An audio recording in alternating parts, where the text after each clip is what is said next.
oh, I know what to talk about since I see some handsome fellows, some rich looking fellas in suits. Is the idea of wealth, you know, what it means to a lot of us. You know, for some, it could be you know, the whole symbol can be a Lamborghini, it could be a mansion, it could be a beach house, be whatever you imagine it to be.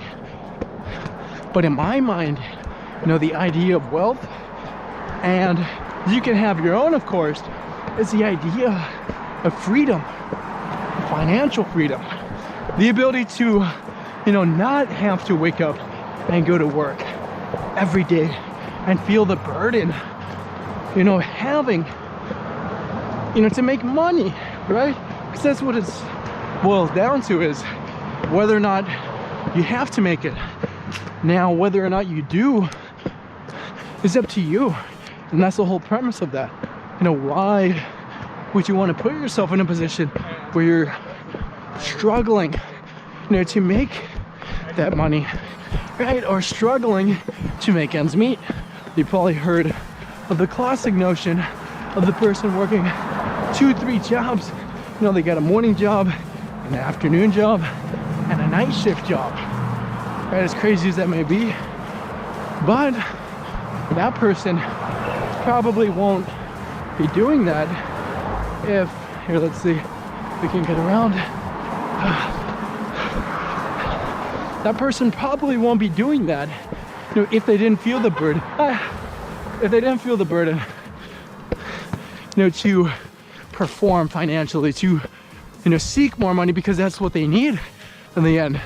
You know, that extra $1,000 or money that they're making per week from those extra jobs, and they, you know, may be willing to put up with a lot, to put up with an angry, evil boss, you know, that they hate, you know, they can't stand their guts. Every time that boss walks by them, they turn and they look away and they hope that he or she doesn't see them, you know, because of how much they despise them. But to them, the bigger driving force is the money, is the moolah, right? And they see that, you know, as a bigger priority than the priority of escaping that boss or that person that they don't like. And that's not to say that's a bad thing, right? But, you know, for me, at least, I don't want to put myself in that situation. I don't want to, you know, have to deal with a boss I hate. You know, although I might be, you know, hopefully a friendly person, I don't like to create enemies. I'm very sympathetic. I like to see both sides. I like to make friends with everybody and anybody, not criticize, condemn, or complain. But, you know, there might be situations, you know, at work where I may not wish that I didn't partake in, right? So when you do that, you know, when you put yourself in a position to where you have to deal with that, you're almost stuck in a sense. You know, you're trapped underneath a rock, right, that you gotta push off. And for some, they can never escape that. It reminds me of that movie, what's it called? I think it's like 127 Hours, something like that. Where it's like a guy, you know, I saw when I was a kid and inspired me. It was like a dude,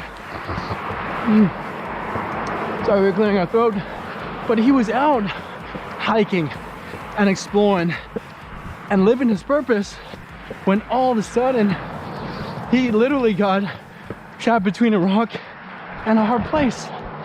And he was in the middle of nowhere, the woods. He had nobody, you know, to save him when he was trapped under that boulder. And what that did was at first made him panic and freak out. Like, oh my God, how can this happen to me? This is so horrible.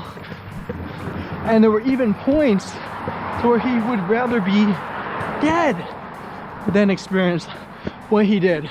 And for a lot of people, I said, as MEB, a lot of them, you know, imagine, you know, horrible situations being more preferable than the ones that they're in, than the work situations that they are dealing with, right?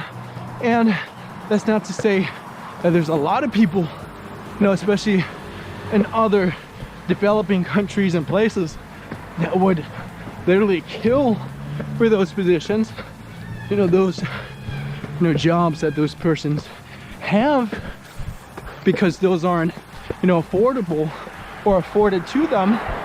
But, you know, that person that's in the middle of America and doesn't know any better, that may seem like the worst thing in the world. It might be the lowest point for them. So what did that guy on that, you know, underneath that rock do? You know, how did he find, or hopefully how did he find a way out? And for him, that rock, it was too big. It was, you know, I think it was like 3 times his size. There was no way he was getting that thing off of him. And what he realized after a while is that that rock, it wasn't on top of his entire body. The only thing it was on top of, and that thing probably hurt like a sucker, was his arm, right? It was only a piece of him. It wasn't his entire body. So what he saw from that, what he realized was that rock, it wasn't the worst thing in the world. It wasn't everything, right? It didn't have, you know, an effect on his whole body at once. It was just his arm. And what he learned to do, and I'm sure you've heard the story, is he started to, you know, separate himself from that arm, you know, that was trapped underneath that rock. And for you, you can do that. You can separate yourself from, you know, that job, right? Slowly, although it might, you know, what happened to him, you know, was, you probably noticed his arm got cut off. And for you, you know, separating yourself from that job or that career, that thing that you don't like, may cost you an arm and a leg, right? That can be even interpreted as the old cliche is, you know, if something costs you an arm and a leg. It literally can, right? So when you lose that job, you can lose that 100,000, 200,000, whatever salary you were making. But from that, you're free. You're free to explore and do whatever you want, right? Go and see the world. You know, you have an infinite vacation now. You don't have to ask somebody when you can take days off from work. Now you're free, but you're without an arm, you're without that limb, you're without that income source that you had. So what do? Do you sit and complain about that arm? Do you worry about that arm? No, because that arm is gone. That income source is gone, and what can you do? You can make a new one. You can build, you know, a prosthetic arm, and you can make the most out of the rest of your body and make it a better, stronger body, which is what he did. You know, he became a motivational speaker and an author, and, you know, a person that many people have come to admire, not only for his story and his brave courageousness that he overcame by doing what he did, but, you know, someone, you know, as a role model, people to look up to. You know, he became, you know, a further fitness advocate, an active person. He kept working out, he kept going to work, you know, putting the effort in. He didn't stop and make that an excuse, although it could have been for a lot of people. They could have made that their biggest excuse as to, you know, why they should give up in life and not try anymore. But for him, it wasn't it. It wasn't the end all be all. So from that, and it's very inspiring, you know, why would you stop? Arguably, anything that happens to you, right? It's simply, you know, like an arm getting cut off. It's nothing more. You have the rest of your body. to work with. And that's okay.